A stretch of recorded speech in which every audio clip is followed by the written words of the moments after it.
ভাই, সাইফকে নিয়ে কথা হচ্ছিল। সাইফ তো জানতো যে আজকে সে খেলবে। সাইফের মেন্টাল অবস্থাটা কিরকম? সে আজকে ম্যাচ শুরুর আগে ৩ ঘন্টা একা একা জাস্ট একজনকে নিয়ে এসে ২ ঘন্টার মতো ব্যাটিং করেছে, আর ১ ঘন্টা সে রানিং করেছে। তো সে মেন্টালি কেমন ফিল করছে, মানে কি ডাউন ফিল করছে? দেখেন, আমরা শুধু ওকে মেন্টাল সাপোর্টটা দিতে পারি, বা আমাদের যে এনভায়রনমেন্ট আছে সেখান থেকে ওকে একটা ভালো মানে পজিটিভ কথা বলে ওর পাশে থাকতে পারি।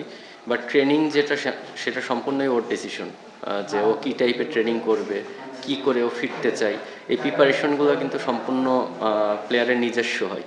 তো এই ক্ষেত্রে তো এটা সম্পূর্ণই সাইফের কল, যে ও কীভাবে নিজেকে আবার ফিরে পেতে যাচ্ছে, বা কিভাবে হলে ওরা যে ফর্মে ছিল সেই ফর্মটা আবার ফিরে পাবে।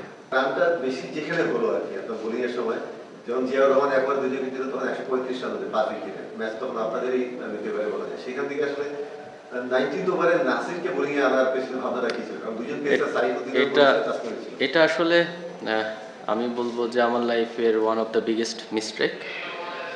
কারণ টু বি অনেস্ট, তার আগে নাসির ৩ ওভারে ৭ রান দিয়েছে, ওর ওপরে আমার ওই ট্রাস্টটা ছিল। আর মঈন ভাই যেহেতু উইকেটে আসে, আমি ফিল করেছিলাম স্টিল বল গ্রিপ করবে, বা ওর ওই ক্যালিভার আছে যে ও ওই সময় মঈন ভাইকে আটকাতে পারবে।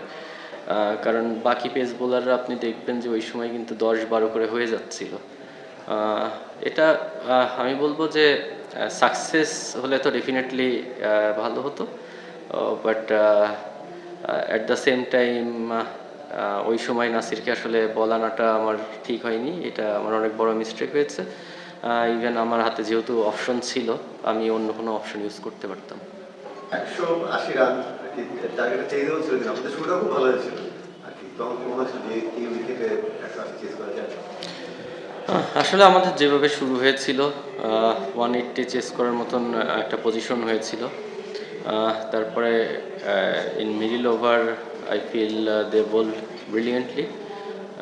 তারা উইকেটটা প্রপার ইউজ করেছে, এবং উইকেটের যে বিহেভ সেটা প্রপারভাবে ধরতে পেরেছে, অ্যাকর্ডিং টু বল করেছে প্ল্যান অনুযায়ী। আমাদের মিডল ওভারে যেভাবে নর্মালি ডিউ পড়লে যেভাবে রান হয়, ওই বা বলে ব্যাটে বল যেভাবে আসে, আজকে কিন্তু দেখবেন আপনি 15 নম্বর ওভারে মঈন আলী আসার পরে বড় বড় রান করছিল। তো আমি মনে করি যে আমাদের রানটা একটু বেশি হয়ে গেছে। এই রানটা 180 আসলে হওয়া উচিত ছিল না, আমরা যেভাবে মাঝখানে ওদেরকে ধরেছিলাম। তারপরেও কী বলবো, ভেরি ডিসঅ্যাপয়েন্টিং। আরেকটা বিষয়, মানে লাস্ট ম্যাচে আপনারা সাইফ হাসানকে মানে ড্রপ বা বিশ্রাম ছেড়ে হোক একটা করেছিলেন কি, বাংলাদেশ ন্যাশনাল টিমের vice captain plus central contract, মানে আপনাদের সরাসরি কন্ট্রাক্টে এই ফ্র্যাঞ্চাইজিতে সে খেলছে, মানে তাকে ওই বসানোর পিছনে ভাবনাটা কি ছিল? মানে আপনারা কি তাকে ড্রপ করছেন নাকি জাস্ট একটু না, টু বি অনেস্ট, ওর সঙ্গে সব আলোচনা করেই আমরা ডিসিশন নিয়েছি। সাইফ আমাদের ওয়ান অফ দ্য কি প্লেয়ার, আর ওর সার্ভিসটা আমাদের খুবই ইম্পর্টেন্ট। ও যেহেতু টানা 4টা ম্যাচ ব্যর্থ হয়েছে, ও একটু মেন্টালি ডিস্টার্ব ছিল। আমরা চেয়েছি যে ও যেন আবার ফ্রেশ হয়ে ফিরতে পারে। তো এই জন্য আমরা আসলে আমাদের দেখেন 2জন আইকন প্লেয়ার, সেটা হচ্ছে সাইফ এবং তাসকিন। এই 2জনের সার্ভিস আমাদের জন্য খুব ইম্পর্টেন্ট। তো যদি এমনটা না হতো, সাইফ যদি ওই প্রায়োরিটি সাইফের যদি টিমে না থাকতো, তাহলে লাস্ট ম্যাচ উইনিং কম্বিনেশন ভেঙে আমরা আবার সাইফকে ব্যাক করাতাম না। তো সাইফকে আমরা আমাদের টিম থেকে যতটুকু সম্ভব পুরো সাপোর্ট করছি যেন ও ফিরে আসে। কারণ ও ভালো খেললে আমাদের ফ্র্যাঞ্চাইজির তো উপকার হবেই, সাথে আমাদের দেশের সামনে ওয়ার্ল্ড কাপ খেলতে যাবে, আমাদের দেশের জন্যও অনেক ইম্প্যাক্ট রাখতে পারবে। টানা মানে হারের মধ্যে ছিল, ম্যাচ 3টা ম্যাচ হারার পরে একটা ম্যাচ জিতেছিলেন, তারপরে এখন আবার হারলেন, মানে কতটা টাফ এই সিচুয়েশনটা হ্যান্ডেল করা, বা আপনারা প্লে অফ খেলার ব্যাপারে এখন কতটা আশাবাদী, যেহেতু মূল কম্পিটিটর আপনাদের মাঝে সিলেটি হবে? না দেখেন, আমরা কিন্তু একটা ম্যাচ বাদে বাকি সবগুলো ম্যাচই বেশ বেশ ফাইট করেছি।